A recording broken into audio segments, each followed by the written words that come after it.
नमो राघवाय। जय श्री सीताराम।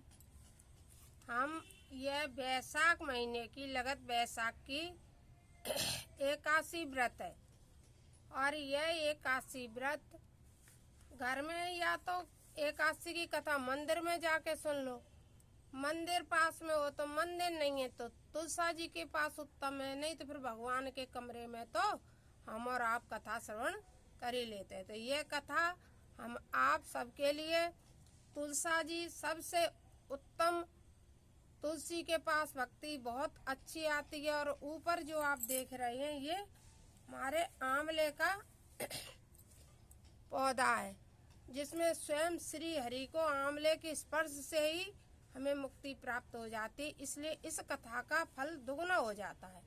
आंवले के पास कथा सुनने की वजह से इस कथा का फल दुगुना हो जाता है और इस कथा को श्रवण करें।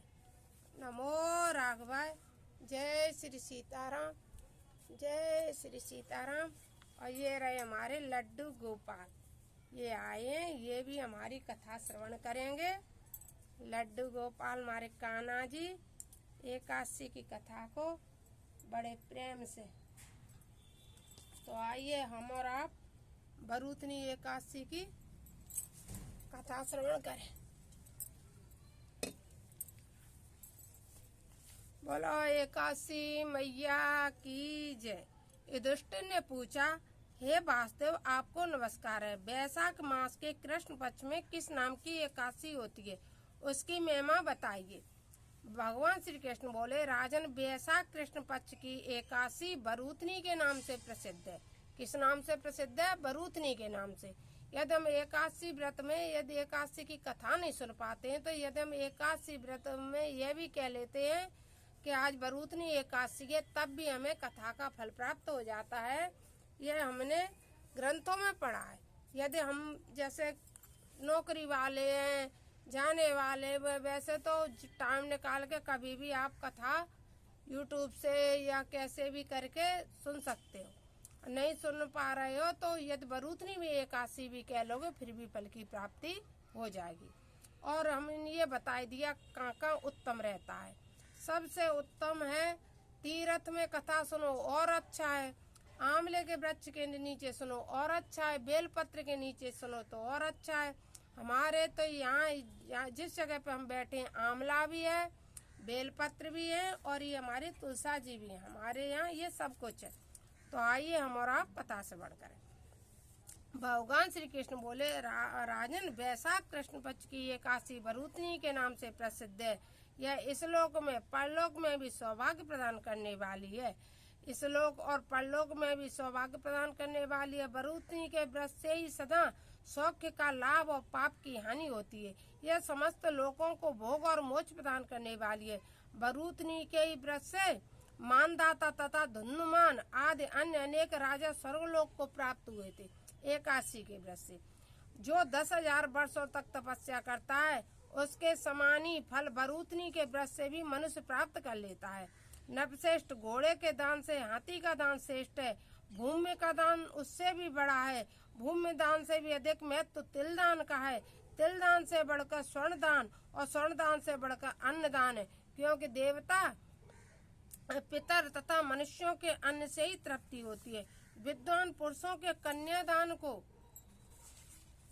भी अन्नदान के समान ही बताया है। कन्यादान के तुल्य ही धेनु का दान है। यह साक्षात भगवान का कथन है। ऊपर बताए हुए सब दानों में बड़ा विद्या दान है। मनुष्य भरूतनी एकादशी का व्रत करके विद्या दान का भी फल प्राप्त कर लेता है। जो लोग पाप से मोहित होकर कन्या के धन से जीविका चलाते हैं, जो लोग अपनी बेटी का धन लेकर के अपनी जीविका चलाते हैं, उन्हें जो पाप लग जाता है वे पुण्य का क्षय हो जाता है। उनके नाम मैं नरक में जाते हैं, अनेक नरक में चले जाते हैं। अन्यथा प्रयत्न करके कन्यादान के धन से बचना चाहिए, उसे अपने काम में नहीं लाना चाहिए। जितना भी हो कन्यादान से बचे रहना चाहिए। और उन लोगों के लिए तो यह कुछ नहीं है जो बेटी के ही घर में जाकर के 1-1, 2-2 महीने पड़े रहें, वहीं अन्न खाएं, वहीं बेटी का धन खाएं, उनके लिए यह कथा कुछ करने वाली नहीं है। जो लोग इस पर विचार करते हैं, कन्याधन से बचना चाहते हैं, उनके लिए यह कथा बहुत अच्छी है।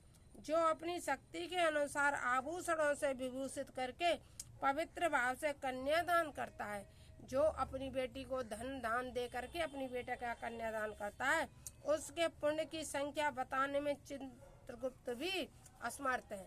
जो लोग कहते हैं दहेज, जो लोग अपनी कन्या को धन दे करके विदा करता है, कन्या का धन नहीं लेता। बहुत से लोग अपनी बेटी को बेच आते, किसी के लड़के का विवाह नहीं हो रहा होता है, अपनी बेटी के ससुराल पक्ष से धन ले लेते हैं और फिर उस बेटी को बेच देते हैं। वो लोग नरक में जाते हैं। उन लोगों की, जो लोग अपनी बेटी को धन दे करके और कन्यादान करते हैं, उन लोगों से जो फल उन्हें प्राप्त होता है, वही फल बरूथनी के एकादशी के व्रत से भी मनुष्य को प्राप्त कर लेता है। व्रत करने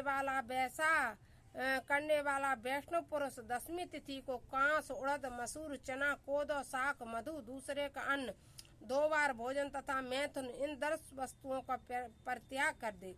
एकादशी को जुआ खेलना, नींद लेना, पान खाना, दातुन करना, दूसरे की निंदा करना, चुगली खाना, चोरी, हिंसा, मैथुन, क्रोध तथा असत्य भाषण, इन 11 बातों का त्याग दे।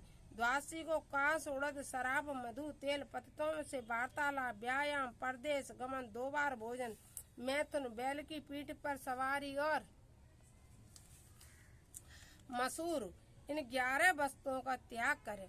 मसूर की दाल वैष्णव लोग कभी नहीं खाते, मसूर की दाल का सेवन नहीं करते हैं। जैसे प्याज लहसुन नहीं खाई जाती है, उसी तरह से मसूर की दाल भी वैष्णवों के लिए अति उत्तम नहीं है। जो वैष्णव लोग हैं, जिन लोगों ने प्याज लहसुन छोड़ रखा हो, उन लोगों के लिए यह मैं जानकारी दे दूं कि वो लोग मसूर की दाल भी नहीं खाया करें। राजन, इस विधि से बरूथनी एकादशी की जाती है। आपने देखा होगा मंदिर में अरहर की दाल का भोग लगेगा, मूंग की दाल का भोग लगेगा, लेकिन कभी तुमको मसूर की दाल का भोग कभी नहीं लगा हुआ मिलेगा। रात को जान करके जो भगवान मधुसूदन का पूजन करते हैं, वे सब पापों से मुक्त हो परम गति को प्राप्त होते हैं। जो एकादशी के दिन जागरण कर लेता है और भगवान मधुसूदन का पूजन करता है, वह व्यक्ति परम गति प्राप्त कर लेता है। इसलिए अतः आप भीरू मनुष्यों को पूर्ण प्रयत्न करके इस एकादशी का व्रत करना चाहिए। यमराज से डरने वाला मनुष्य अवश्य बरूथनी का व्रत करे। राजन, इसके पढ़ने और सुनने से सहस्त्र गोदान का फल मिलता है और मनुष्य सब पापों से मुक्त होकर विष्णुलोक में प्रतिष्ठित होता है। युधिष्ठिर ने पूछा, जनार्दन, वैशाख मास के शुक्ल पक्ष में किस नाम की एकादशी होती है? और आगे की जो शुक्ल पक्ष की एकादशी है, उसकी कथा आ गई है। अब उसको अगली बार हम और आप श्रवण करेंगे।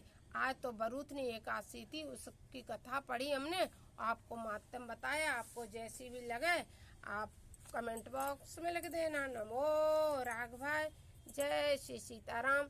जो नहीं करते हो वो एकादशी व्रत शुरू कर दें, जो कर रहे हो वो कथा सुन लें। सारे दिन चरो मगर एकादशी व्रत करो। मेन बात यह है, एकादशी को जब पाप ने पूछा, लोग कहते हैं एकादशी व्रत हम क्यों करें, तो वह भी सुनो आप। जब पाप इकट्ठे होकर के भगवान के पास पहुँचे और उन्होंने कहा, भगवान सबको आपने स्थान दिया है, हमें भी तो कोई स्थान दो, हम कहाँ रहें।